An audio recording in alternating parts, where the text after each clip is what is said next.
श्री शिवाय नमस्तुभ्यम।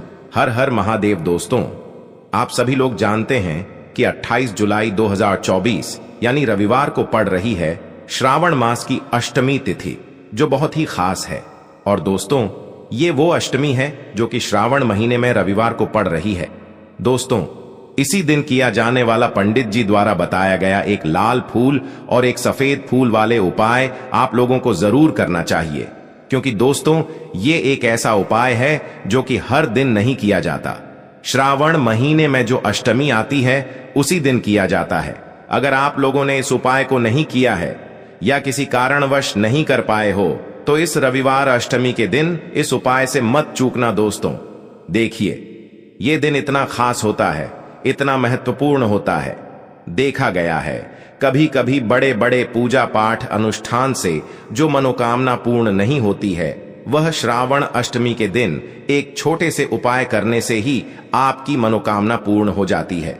और बहुत सारे लोगों ने इस उपाय को किया भी है और उनको इस उपाय को करने का फल भी जरूर मिला है। अगर आप लोग भी इस उपाय को इस अष्टमी के दिन करना चाहते हैं तो आप इस उपाय को पहले अच्छे से समझ लेना, सुन लेना, उसके बाद करना। आपको इस उपाय का फल जरूर मिलेगा, आपकी सभी मनोकामनाएं पूरी हो जाएंगी। दोस्तों, हम आपको यहां पर बता दें कि यह जो एक लाल फूल और एक सफेद फूल वाले उपाय है, ये उपाय पंडित जी ने अपनी अभी की सीहोर की कथा में ही बताया है। और इस उपाय को करने से आपके घर में चाहे किसी भी प्रकार की दुख और समस्या क्यों ना चल रही हो, आपको उसका कारण भी नहीं पता है कि भाई ये समस्या किस कारण से चल रही है।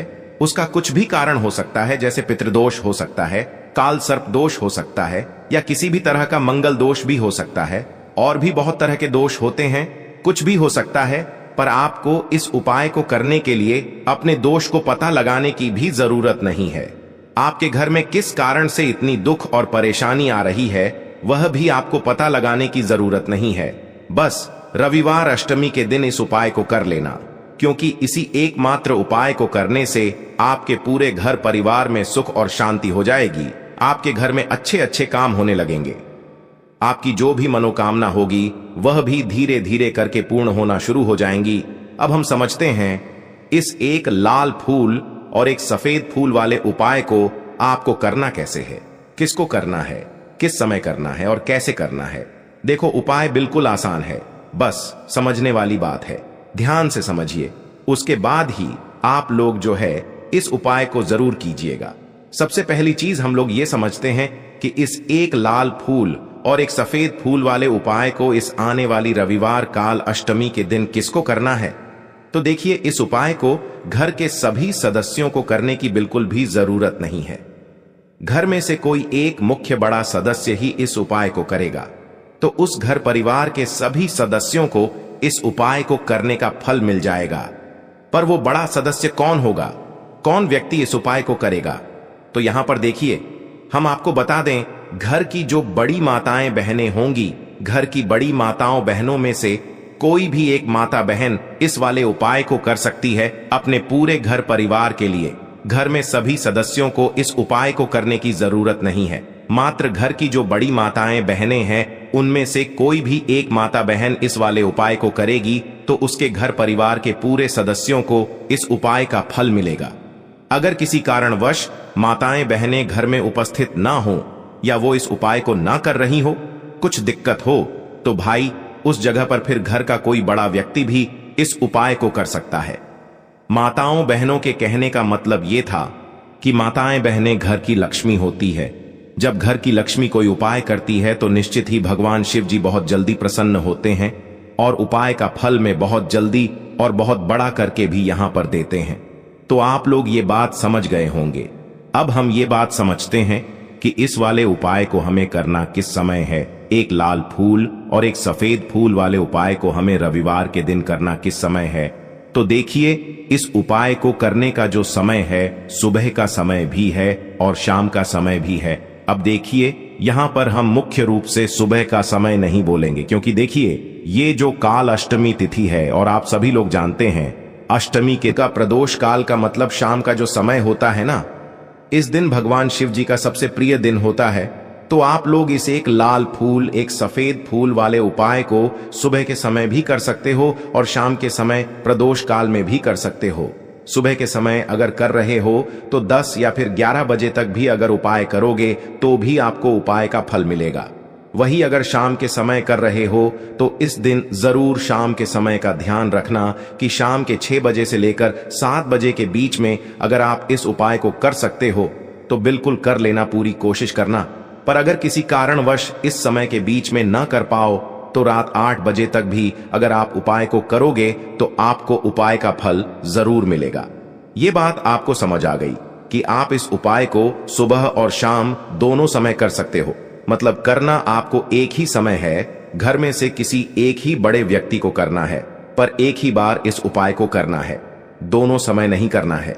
आपको जो समय अच्छा लगे आप उस समय पर इस वाले उपाय को कर सकते हैं। तो चलिए जानते हैं इन विशेष उपायों के बारे में। लेकिन उससे पहले जो भी मेरे भाई, मेरी प्यारी बहनें आज चैनल पर पहली बार आए हैं या मेरी आवाज आज पहली बार सुन रहे हैं, अगर आप भी महादेव के सच्चे भक्त हैं तो वीडियो को लाइक और चैनल को सब्सक्राइब जरूर कर लें और कमेंट बॉक्स में लिखे हर हर महादेव, ओम नमः शिवाय। देखो, अब सबसे महत्वपूर्ण बात आती है कि इस उपाय को हमें करना किस लिए है। जैसा कि हमने अभी आपसे बोला कि इस उपाय को करने के बाद आपके जीवन में बहुत सारी खुशियां आएंगी, आपकी मनोकामनाएं पूर्ण होंगी, आपकी धन की समस्या दूर होगी, आपकी पैसों की समस्या दूर होगी। अब देखिए, अगर आप लोग सोच रहे हो कि भाई हमें अपना घर बनाना है पर घर बनाने के लिए पैसा नहीं है, हमें गाड़ी लेना है पर गाड़ी लेने के लिए पैसा नहीं है, हमें जमीन लेना है पर जमीन लेने के लिए पैसों की कमी पड़ी डीडीएच रही है। अगर ऐसी ही दिक्कत, परेशानी या किसी भी तरह की धन से जुड़ी हुई समस्या या पैसों से जुड़ी हुई समस्या अगर आपके जीवन में चल रही है तो यह उपाय निश्चित ही आपके जीवन में बहुत सारे फल लाकर दे सकता है। इसीलिए अगर आपके घर में बहुत ज्यादा दिक्कत, समस्या, परेशानी चल रही है, धन से जुड़ी हुई, पैसों से जुड़ी हुई, धन की बहुत ज्यादा कमी आ रही है, पैसों की बिल्कुल आवक नहीं हो रही है, तो भाई आप लोगों को इस वाले उपाय को जरूर करना चाहिए, घर में से किसी एक भी बड़े व्यक्ति को। अब इस उपाय में करना क्या है, वो सबसे पहले हम लोग जान लेते हैं उपाय की सामग्री। हम लोग सबसे पहले जानते हैं कि इस उपाय में किस किस चीज की आवश्यकता पड़ेगी।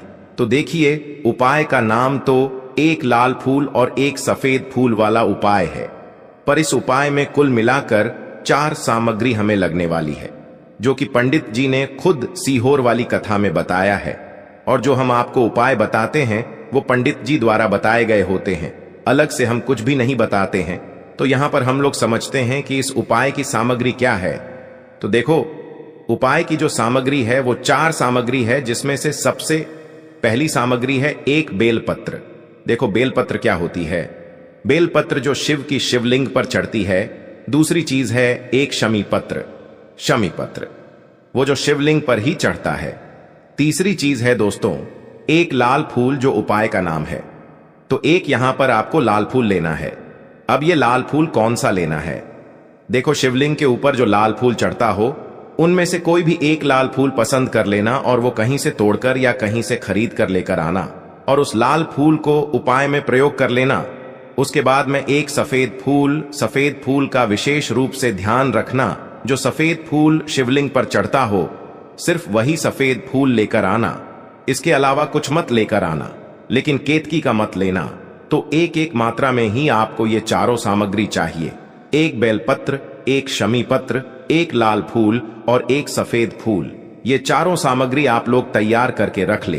प्रदोष काल में या सुबह के समय जब भी आप इस उपाय को कर रहे हैं, जैसे ही आपके उपाय की सामग्री तैयार हो जाती है तो क्या हम सीधा उपाय को करने के लिए इन चारों सामग्री को लेकर उपाय करने के लिए जा सकते हैं? नहीं, तो यहां पर आपको इस बात का ध्यान रखना है कि हम भगवान शिव जी को प्रसन्न करने के लिए तो जा रहे हैं, हम अपनी मनोकामना को पूर्ण करवाने के लिए तो जा रहे हैं, पर हमें यह दर्शाना बिल्कुल भी नहीं है कि हम सिर्फ अपने फायदे के लिए भगवान शिव जी के मंदिर में आए हैं।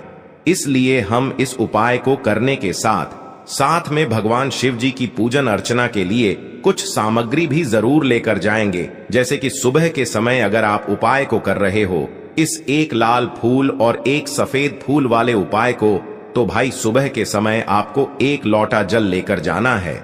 जो लोग प्रतिदिन शिव जी के मंदिर जाते हैं, पूजन अर्चना करते हैं, जल चढ़ाते हैं, फूल बेलपत्र सब कुछ चढ़ाते हैं, भाई वो अपनी पूजन अर्चना वैसी की वैसी ही करना।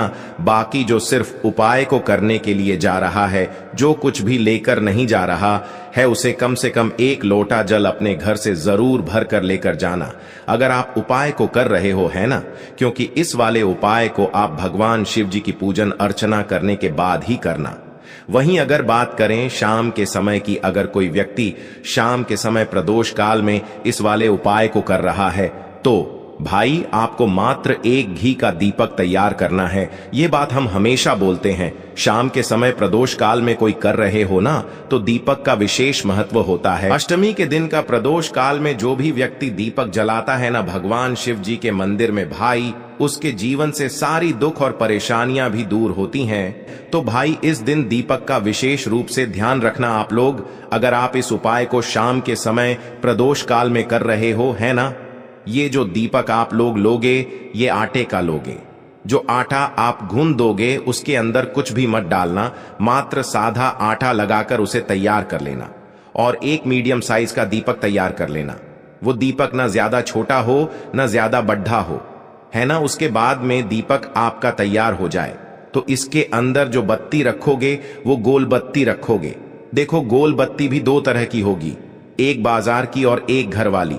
तो कोशिश करना अपने घर में जो रुई रखी हुई है, उस रोई से आप लोग एक गोल बत्ती अपने ही हाथों से बनाओ। उपाय का फल अच्छा मिलता है, भगवान शिव जी जल्दी प्रसन्न होते हैं। जब हम किसी भी उपाय को अपने हाथों से परिश्रम करके तैयार करते हैं, तो आपको उस दीपक के अंदर एक गोल बत्ती रख देनी है। इसके अंदर जो चीज आप लोग डालोगे वो डालोगे। शुद्ध देसी गाय का घी, इस बात का विशेष रूप से ध्यान रखना, क्योंकि भगवान शिव जी का सबसे प्रिय दिन और प्रिय समय पर हम लोग इस वाले उपाय को कर रहे हैं। तो थोड़ा सा शुद्ध देसी गाय का घी इतना डालना कि वो दीपक कुछ समय तक चल सके ना। बाजार वाला मिलावटी घी डालना, न भैंस का घी डालना। शुद्ध देसी गाय का घी आपको ढूंढने में थोड़ी मतलब मेहनत लगेगी और महंगा भी मिलेगा, पर गाय के घी से भगवान शिव जी प्रसन्न होते हैं और उसी शुद्ध देशी गाय की घी से घर में बरकत भी बनी रहती है और हमारे घर में सुख शांति भी बनी रहती है। इसलिए इस शुद्ध देशी गाय का घी को अपने घर में हमेशा रखा करो। वो भगवान शिव जी के कार्यों में भी उपयोग में आता है और उपायों में भी हम लोग प्रयोग कर सकते हैं। तो यहां पर आपकी सारी तैयारियां हो चुकी हैं। उपाय को करते समय शुद्धता का विशेष रूप से ध्यान रखिएगा। सुबह कर रहे हो तो भाई सुबह तो आपको स्नान करना ही करना है। बाकी शाम को कर रहे हो तो शाम को मात्र हाथ मुंह धोकर भी आप लोग इस वाले उपाय को कर सकते हो। कोई दिक्कत वाली बात नहीं है भाई।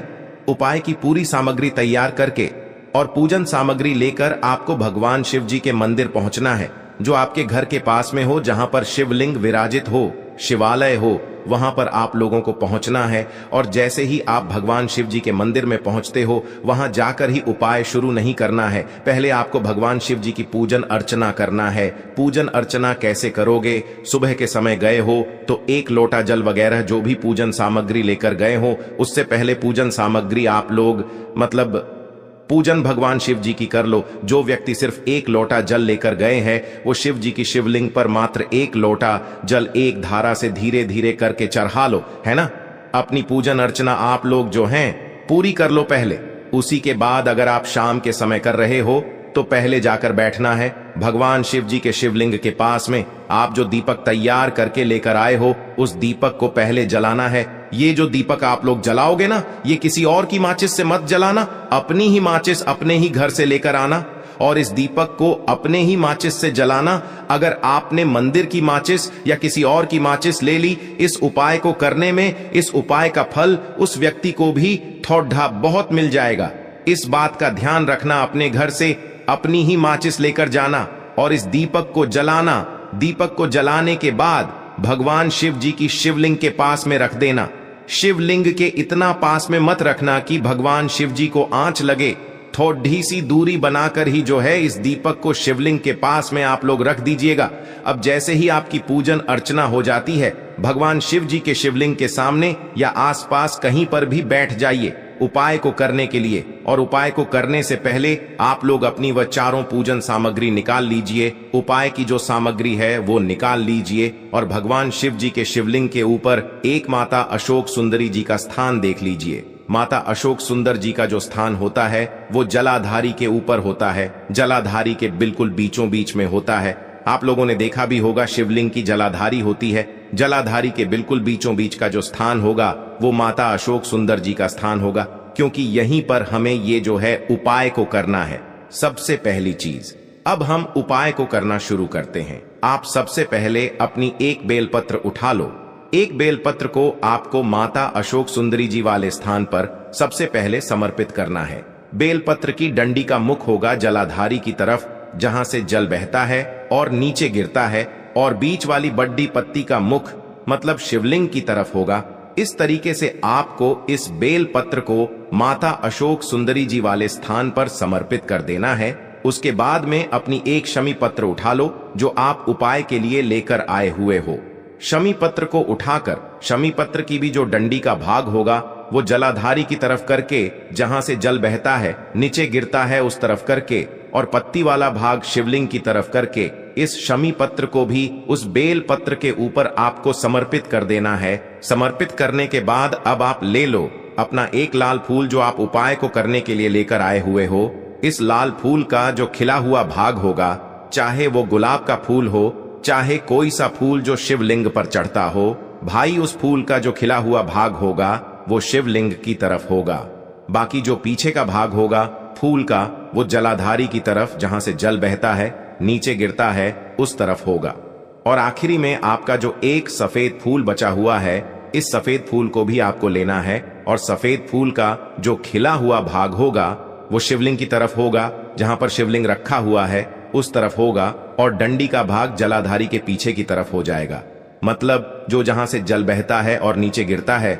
जब आप लोग एक बेलपत्र, एक शमी पत्र और एक लाल फूल, एक सफेद फूल चढ़ा रहे हो तो उस समय आप लोगों को कांता भगवान या कांता चक्र का नाम लेते हुए ही जो है इस उपाय को करना है, और भगवान शिव जी और नारायण जी का स्मरण करते हुए ही इस उपाय को आपको करना है।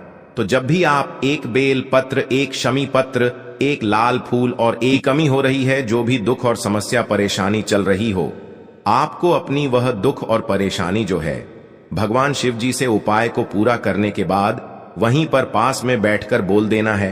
हाथ जोड़ के आंखें बंद करके अपनी परेशानी और श्री शिवाय नमस्तुभ्यम का जाप करना है। दोस्तों, आज हमने इस वीडियो में कुछ उपाय बताए हैं जो आपको करने हैं। अगर आपको वीडियो अच्छी लगी हो तो वीडियो को 1 लाइक और चैनल को सब्सक्राइब जरूर करें। हर हर महादेव।